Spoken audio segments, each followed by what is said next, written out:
lock their place in the Amazon European Masters main stage. XL, the team that dominated the regular season and then frankly collapsed. The curse from spring seemed oh so true, oh so potent, and oh so bitter a pill to swallow.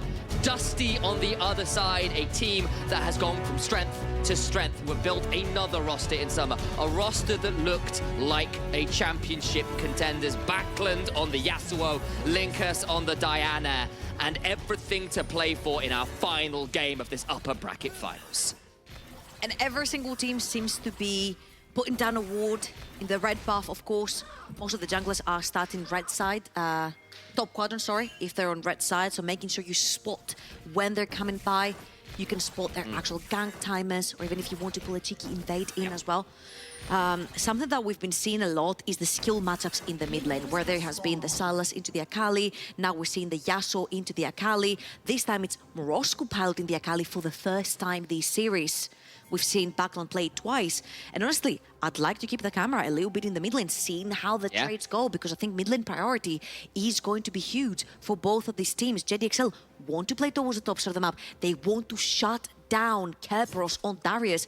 I think that momentum shift that he got after having 3 pretty bad games and then getting onto his Nasus, his niche pick, and doing so well. Now on another niche pick, he blind picked it. He feels confident here. Yes. And let's be real, Mirage Q, what a glow up. This guy has clearly improved. We were told it was, well, Don Jake was saying, month-long project. A week of Torok as a dark magician. He's certainly down well trying to prove that's the case, and it's great to see the improvement, especially considering with the concerns we have for this team, concerns we have for this roster. We were honestly very scared about how well JDXL might represent us at the EU Masters. They got in by technicality in a lot of ways to the default slot in. They've come into this series, they're proving they are worthy contenders. Hell, they are proving they are absolutely fighting for the throne here in summer. And as we'll see, bot lane has prior for Dusty, mid lane has massive prior for Dusty, and yet again, Cries is the saving grace when it comes to having priority in a lane, being able to push in your wave, bully your opponent. As we'll see, there is a trade going up in the top lane, but it's very minor. Cries is trying to push in that wave. He's slowly building it up. I'm wondering if we're actually going to see something like a dive going on, but as you will see, both of the junglers are pathing towards the top side of the map. So if Dan wants to pull in an early dive onto Curb, that means that Linkus will be around to negate that. And we've seen how pivotal keeping this match even or snowballed one way that has been so key to both.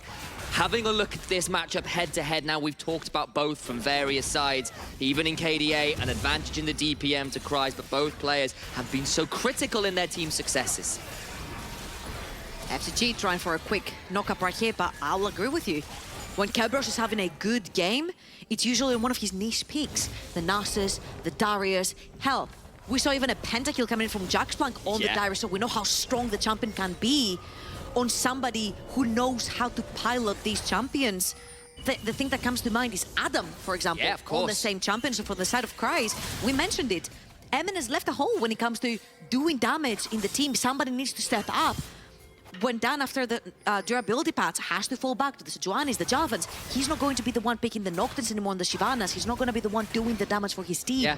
Someone needs to step up. Morosco right now has been a big development so far, and we have seen him evolve, but Cries has majorly stepped up to try to put down the damage meters. Absolutely, it's so difficult to ask a rookie to fill in such massive shoes, and Cries done a really good job of trying to do that instead. His Jax has been nothing short of a monster over the last few games, and Dan is up here to try and make this a difficult proposition for Kerberos, but even with the Permafrost just being tossed over the wall there, not easy enough to go for the game. It would have been a bit risky into all those minions and the Decimate from the light coming through, so survived for now. Cries actually managed to get off an early back without the teleport as well, having shoved that wave in. Worth keeping an eye on the inventory to spot that one out. Whereas Kerberos, of course, without the teleport, gone for the ghost, hasn't had the easy chance to back yet. There's a level 5 Yasuo that has roamed all the way to the top side of the map. I will help my top laner shove it in. To actually help Kerberos shove in, because Linkus was all the way to the other side of the map. Now, the very important thing is what JDXL is going to choose to do with that shove in the mid lane, because Linkus is around to absorb that wave.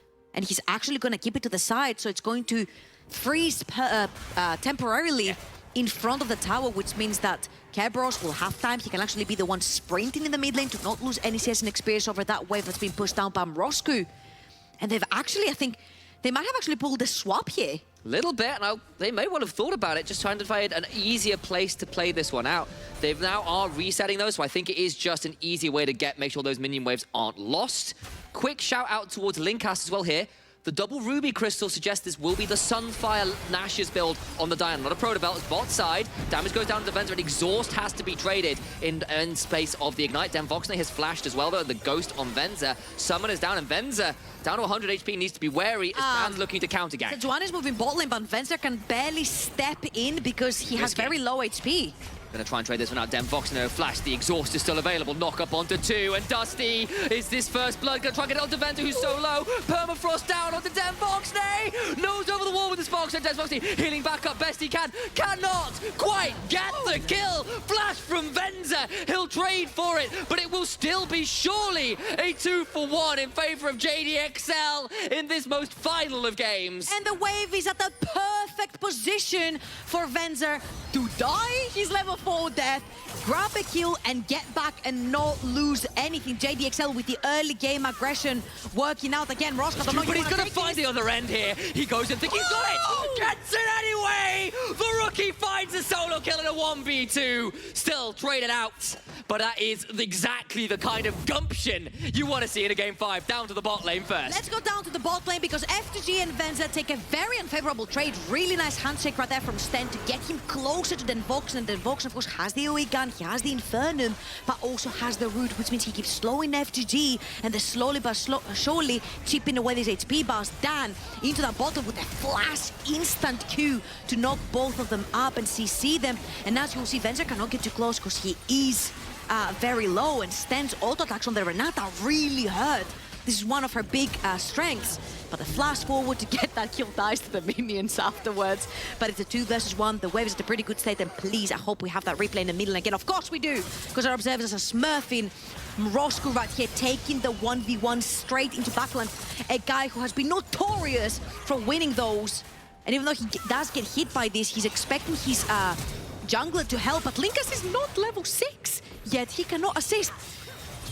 And blimey, take the nameplates off and tell me that this is not MNS, because the rookie is stepping in, he's showing up, and he's showing off so far. He's been put in a position where he's not given any resources. Needs to be afraid, has got a flash, but needs to use it. The execute! Guillotine comes down, and the Grandmaster at Arms is, well, missing his head. Well, we said that he was, yeah, he was in a momentum rush right now. Kerberos picking his Nasus, doing really well. Now on the Darius, all he has to do is burn his Ghost. And that is what makes Darius really strong. I'm going to stop right here because they do want Buckler, but he does have his Wind Wall. So there is no way Sejuani ultimate is going to hit through that unless Buckler is extremely slow, which he hasn't been this entire series. Now again, back to Kerberos, something that makes Darius really strong is the fact that unless you force your opponent to take Ghost as well, you can run them down. This is why a lot of the times when you see, for example, Darius into Gwen, you'll see Gwen running the Ghost. You'll see any other top laner running the Ghost into the Darius to try and get away from these trades. Now, of course, Cry is very crucial. He does not burn his flash. So in the next exchange, when the Ghost is not a factor for Kerberos, he'll be able to possibly flash away from anything like this. All the while, though, while the Herald's being started, Dusty do what Dusty have done with the Aphelios, which is go in with the Crescendo. But Lucas coming down. Here come Rojku and FGG, though. You are absolutely right, but it's not like Linkus and Backland are that far away themselves. And this time, Linkus has a Moonfall to try and back up her fellow Lunari in the bot side. That makes things a little tricky. Dan has secured that Herald. I They'll start going think towards you mid lane. might even pop it straight away in the mid lane. Dusty are very busy towards the bottom of the map. They're 4 members. But no, JDXL actually might want to fight this. It's going to be too late. Remember, there's still a combo here. I don't know whether you want this.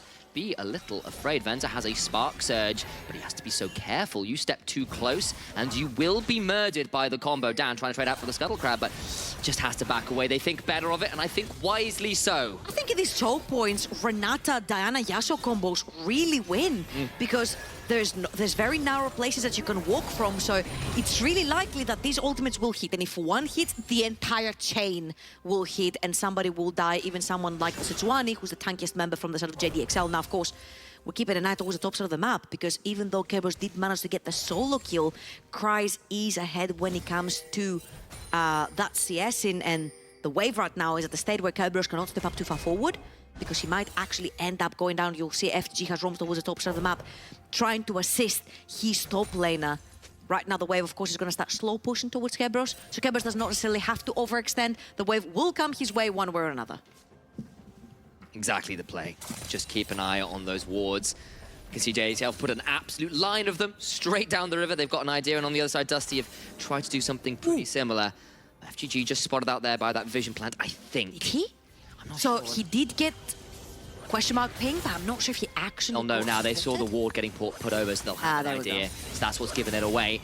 We're left in a game 5, 3-3. Herald for Dragon. Plates for plates, but Dusty looking to try and punish Cry's here. A matchup that's been so Cry's favored throughout the early parts of the series, but last game, it was Kerberos who got ahead on the Nasus eventually. He's already got the solo kill in this one. If you see here, Kerberos is getting so much assistance and attention from his team, playing that Nispeak, playing the Darius, not allowing him to fall behind. You saw how even Buckland on the Yasuo roam towards the top side of the map to try and help him shove in that wave.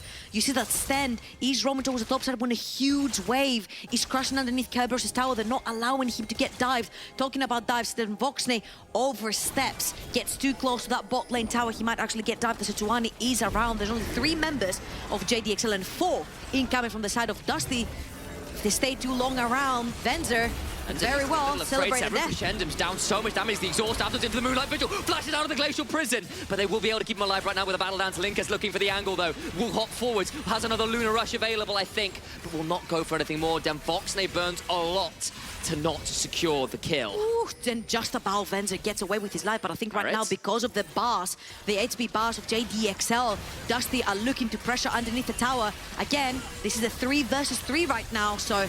Like FGG taken very low, there is still, of course, the option to go in with Linkus. The ultimate being down for both Venzer and Dan makes this a little bit more of an easy trade to take, but they won't get anything more than the plate, and Voxney now a little more vulnerable. Dan is going to make his way towards the bot side again. He needs to have a... Because Linkus is around, does have the ultimate. He could engage underneath the tower. Stand also has ulti on the Renata.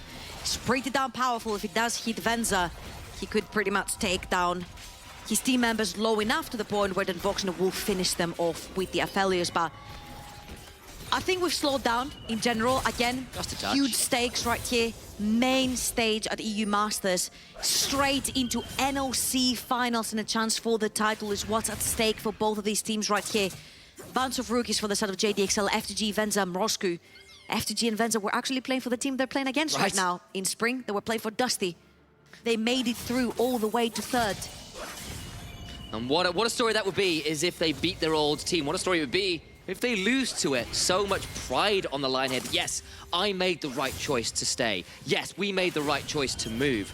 All of those options, the what-ifs, the stories on the line. And again, this isn't the end of it. You win here, you go through to the finals, but you lose, you still got a life left. That's the joy of finishing top 2. And of course, they still have to face one of either Astralis or X7. Of course, remember, are the Spring Split champions and are looking like absolute monsters themselves. So it's not done yet, and certainly not the end of playoffs by any stretch of the imagination. 43 seconds is what separates us from probably the next fight, and what I'm looking at is then Voxney's reset right here. Because if you look over to the other side, Venza has already reset, he's got his shield bow, but then Voxney has yet to finish his Gale Force in this particular game. And I would say that Dusty definitely do not want to be taking this fight if their AD carry is down a mythic item, and what a mythic item it is. Gale Force is a a live or die situational item where you can get away out of really dangerous CC. I don't know if Christ can get away from this one, he will. But yeah, having the Gale Force, especially when you don't have Flash up and available on the Aphelios, can save you from a lot of sticky situations. I'm on Dusty as well, because remember, they've got no teleports in this game. None at all. It's an Ignite on the Yasuo, it's a Ghost on the Darius. And actually, Kerberos having his back interrupted means that actually JDXL are the ones here in force in the river first. And Cry's can join while Kerberos cannot. I think they're just going to take the way to try and push mid lane and try to cut off JDXL from walking back to defend that mid lane tower. But of course, really nice stuff right there from Christ. He throws his body in to stop Kerberos, as you very well spotted, from getting into this fight since he doesn't have teleport. And of course, JDXL also know that Voxney does not have Flash available, does not have Gale Force. Could they catch him behind the... Oh my god. They were certainly thinking about it, but they're on the blast cone and decide against revealing their presence. They did halt the backs there because they saw exactly what you did. They wouldn't have a lot of damage. It was just a Rakan and a Sejuani. But I was about to say maybe you burn 1 or 2 summoners, but there are no summoners on the Vox need to burn. So taking your reset right there, making sure you keep up your tempo after you've taken the Dragon is very important. Now we'll see the goal difference right here. Very, very small between members. The largest goal difference right here is, of course, Venza. Those are both side of the map. Only 800 gold up to his counterpart. And JDXL might be looking to try and see an angle to fight this. I don't know if you want to fight a level 11 Darius, who looks extremely strong, who's just completed his Trinity Force, and your Jax is just sitting on bootyard sale items. Now, Christ has completed his Sandra. That means that you can get him into a fight. But I think collectively, if you look about the big picture right here, you really want Christ to have that Frozen Heart, unless Dan goes for the Frozen Heart second himself and allows Christ something a little bit more offensive and defensive at the same time, something maybe like an Infinite Black Cleaver. Or maybe something like a Hull Breaker if you want to play the split push angle right. Maybe there is an option. Said the name. You had to say the name. I did. Sorry about that. I apologize for this ship sinking on you. Something that is really important that Dusty have had in the entirety of the series that they don't right now is beefy members to be able to blindly walk inside the jungle. Linkas is looking towards top. Cries has only died once. They're looking to make that count too. The flash, the apprehend comes through anyway, but now the turnaround's pretty huge. Moonfall will pull Cries back away. Kerberos so damn low, but Cries just wins this one out in a 1v2. Tower falls on the bot side, and Dusty biting off a little more than they wanted to chew there. We're looking for a proactive Dusty in the early game, but right here, nothing has necessarily gone their way from all these tower dives, and they're trying to get Kerberos ahead. But Cries, after getting 1 versus 1 solo ball in the top lane, has held on his own pretty darn well. 150 CS, even with Kerberos, even though he's died once, he's fallen a level behind, yes, but now he's level 11. Much more beefier with his ultimate, 2 levels on it. Same for Buckland, same from Roscoe. We're looking for the next fight now that we have all mythics up and available for both of these teams. And as you see, Roscoe has opted to go for more of a tankier version for the Akali, more of a late game damage version of the Akali with the Rift Maker. And actually through his builds, we've seen a little bit more tankiness in general coming out. With the Ari, he opted for the Everfrost into the Hourglass, the same thing for the Sylas, Everfrost into the Hourglass. He's going for more survivability during the fight to try and provide that gatekeeping that we've seen him do with the Sylas. Can he do this here with the Akali? He's going to have to try and do his best hold of this tower. Dan is haunting him over that wall in the Raptor Pit. Comes over, Glacial Prison lands, but is only a slow. In comes a teleport from Chrysler. Kerberos coming over, so this will now be a 5v5. Big charm, but the turnaround is going to be pretty damn huge. Backing taken so low, and Dan flashing in. It's a good hostile takeover, though. Bailout keeps the Aphelios alive, but what about the turnaround? Roscoe going very low. Kerberos to the backside trying to trade this one out. Nearly permafrosted down, and Roscoe stays alive. JDXL come out on top. A double kill to Zeri. It'll be another kill to the Jax to boot, and JDXL come out on top. They are now in full command of this game. 4 kills to 1. If it ain't broken, don't fix it. Venza's Zeri has been impeccable the entire series, and even though, yes, Dan's ultimate does miss right here, look at them all piling up in that choke point, and Foxner was a little bit too far forward and gets instantly caught in FGG's ultimate right there. And look at Venza.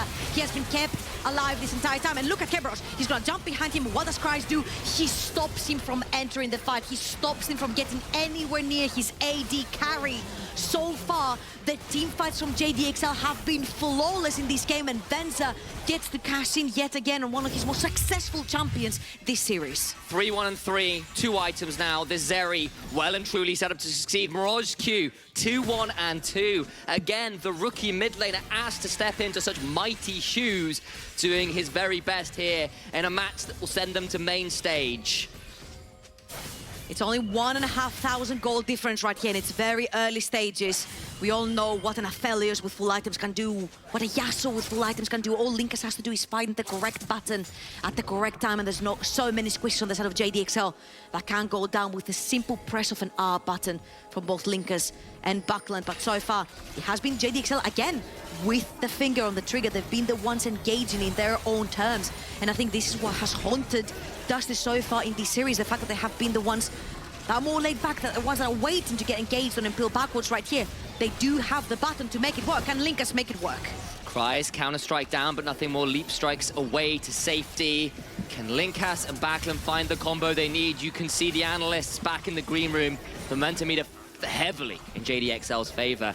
Dragon spawned, mid lane shoved in. It might just be a trade of those objectives. I think you back off here, then Voxne full summoner spells, and the most important thing is that exhaust. And on the other hand, for FTG, you do not have an exhaust to use, so you definitely don't want to be fighting.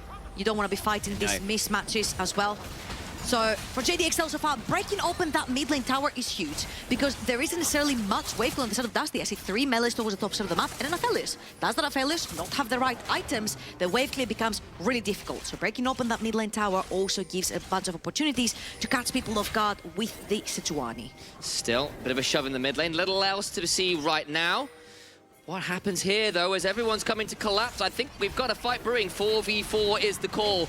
Cries no teleport. Kerberos coming in. What about the turnaround? Dan gets rooted. Little more to be found. Hostile taker comes through, but now Morozhku goes to the back end. Den Voxne trying to trade out Morozhku. Perfectly executes out now the turnaround. Venza, lightning crashing in. Oh, massive knock-up! Venza's dead! So is the support! That's what we wanted out of Linkus and Backlund. Shut down into Den Voxne's pockets, and Dan has to run for the hills, or at least his top tier 2. And then Voxne has the right weapons as well to go for that Baron, but does Dusty want to take the 50-50? They can actually keep Darius out to keep that Sejuani at bay, but Cries is alive, Morozhku is alive, Dan is alive, and they could be going in for the steal. Linkus has smite, Dan has smite. This could be a very dangerous 50-50 coming in from the side of Dusty. This Baron is going low. They smell blood in the water. They want to get this in down to 3,000 HP. Cries, Counter-Strike is down. Kerberos keeps Dan at bay. He's got no flash. He's being chased away. Baron is theirs. Dusty make the most critical pick of the whole series. The bot lane is dead, and Baron is theirs. And Dusty have been way too inactive the entire series. They've been waiting for the fight to be brought to them. And now that JDXL do it, now that JDXL overextend, Linkus with a very decisive engage, finally finding that target. You see Morozhku going in first, but he has to instantly ultimate out. And when FTG goes in, no one is there for any damage. And Linkus Backlund, we said the fight could be over with a simple press of an R button. Linkus finds the correct target. Backlund executes. And just like that, just like game 1, JDXL from a position that seemed like it was their game to command, find themselves on the receiving end of a phenomenal mid-jungle combo. Yasuo Diana has been a Dusty special, all split long, and you see why. Now JDXL need to try to find, again, a way to make their team fights work, especially around the Zeri. Because one of the big factors why their past team fights were able to work was that Cries was on the way anyone that wanted to get in Venza's face and get him out of the team fights. Cries could not play that part in this fight, therefore Venza got instantly assassinated by a Yasuo and Diana duo. Now if we look towards the bot side of the map, both the carries have been equipped with 2.5 items, very close, both hyper carries, and for JDXL, it's very easy. It's a front to back. But for Dusty, Linkus has to find the target, and this is the situational thing happening for Dusty right now. If Linkus does not find Venza, does not find FTG, does not find Morozhku, the teamfight could go very south very quickly. But right now with the Baron, they can take control of the map. They can make JDXL face check them into a very dark jungle. In the picture-in-picture, Cries looks to split push against the Baron, but he's got to be afraid, of course, because between the Crescendum and the Caliber, that's the name of that green gun, took me a second there. They're going to get at least that tier 2 in. Cries will at least trade 1 back in this game. Now on a knife's edge. Still got some options to JDXL. You can see exactly how easy this is to play out for them. You've just highlighted how, but at least this gets gold into the right pockets. This brings this game back to a more even state. And there's the Frozen Heart on our the game. Nice point out there from Trouble on my screen. They are very ready. On the other side, Kerberos got himself a Force of Nature. The Demonic Embrace second, not anything like the Nash's. Wants that burn right now, does Linkus. And very tanky as well. This Diana is simply there to create that engage, and then you allow Backlund and Voxne to sort of shine through the team fighting. On the other hand side, I think Dan and Cries have sort of split responsibilities. Sure. One guy's like, I'll do the anti-heal, and the other guy's like, I'll do the slowing down, which actually is really strong for this for Cries as well, for the Jax, because you can play now side lane versus the Yasuo versus the Jax as well. Jax? Sorry. Care versus Darius. There we go. I was thinking, wait, what? And second item, we're not surprised from Morozhku. It has always been the Hourglass this entire game. He wants to be more durable in these fights. Again, both carries, AD carries, sorry, are sitting on 2.5 items and looking for the third item for completion. But very crucially, Infinity Edge completed for Yasuo. And when he's sitting on these 2 to 3 items, this is where the Yasuo starts coming online. This is going to be a tense affair indeed. Dragon spawns in 30 seconds. JDXL are the ones with control of the river, but have lost control of midway for now. Cries will go to try and solve it, but Dusty begin to make their entry, make their assault into the river. Lingus goes in with initial Lunar Rush, will not pull the ultimate. Cries is on the flank, but if Dusty turn on him, that means that he's going to be a lone man in the back line. But Dusty right now need to be very careful of getting sandwiched right there between Cries and the rest of JDXL. Morosku dived past the pit. He's looking for a flank. He knows that this bush he's about to enter has been warded, so he needs to be very careful with his movements. It's going to be third Dragon for Dusty. Can he do what Backlund was trying oh so hard to do on the Akali? He's in the bush, but he's on vision. They know he's there. Handshake goes wide. Cries on the other side. It's angle on angle. Kerberos steps forwards, gets a hook onto Dan. That's a Sejuani. But FTG to the backside. Not quite enough. What can they do? Hostile takeover! That's exactly what Dusty were looking for. Kerberos flashes for a decimate on 4. That is exactly what they were looking for. Another apprehend into a last breath that takes JDXL's breath and life bars away. 2 dead, and that'll be then straight back to Dragon, and the game keeps going in their favor. Dusty's engage is situational. Does Linkas find the magic button onto Venter and FTG? The answer right there is it doesn't even freaking matter, because JDXL was spread apart. The fact that Cries is not there to keep Venter alive has been a big problem for JDXL. He's life or death. For his AD carrying Cries needs to be that the flank is not working. Roscoe has not been able to find the angles, and Dusty are coming up ahead in all of these team fights. 4,500 gold right now. Third item you would guess for Den Vox now that he's resetting. Close to third item for the Yasuo as well after the next reset. And right now it's getting really freaking difficult for JDXL to play the game. So point yet again for Dusty. And as we look at this again, Roscoe Cries on the flanks, but look at that Kerberos walking in, and even though there was a fantastic engage from FGG, hostile takeover stops Venzer from dealing damage when that big engage happened from JDXL. And even though it should be done soaking up all the damage, Cries was left all alone in the back, and Dusty find the picks that they needed to take the Baron free. And Kerberos, a player we were doubting in this series, that Cries had his number. This Darius game has been a thing of beauty. That flash for the 4-man queue forced everybody from JDXL to run away. And speaking of JDXL, they're about to find themselves sandwiched between 3 members of Dusty. Linka's tanky enough at this point to try and turn this around. But actually, look, Backlund's here. Here come the rest of JDXL, though. Can they force the fight? Kerberos not around right now. Big stun. Counter-Strike is there. Den Vox in the lead round. But hostile takeover into a 3-man move for last breath. It's just like that. Gravity. They come crashing down to earth. Linkas and Backlund will surely carry Dusty to a victory here, to a main stage finish. They're going to try and end the game. Everyone's there but Roscu, the rookie, in this final game here in this series, looks on in despair. They tried, they did themselves proud, but XL have nothing left in the tank.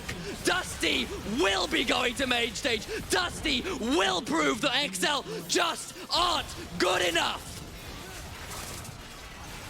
Dusty are about to put JDXL straight into that lower bracket. Roscoe, FTG, the 2 rookies, what have you got? They've tried, they did their absolute best, and they did it with a valiant style. I honestly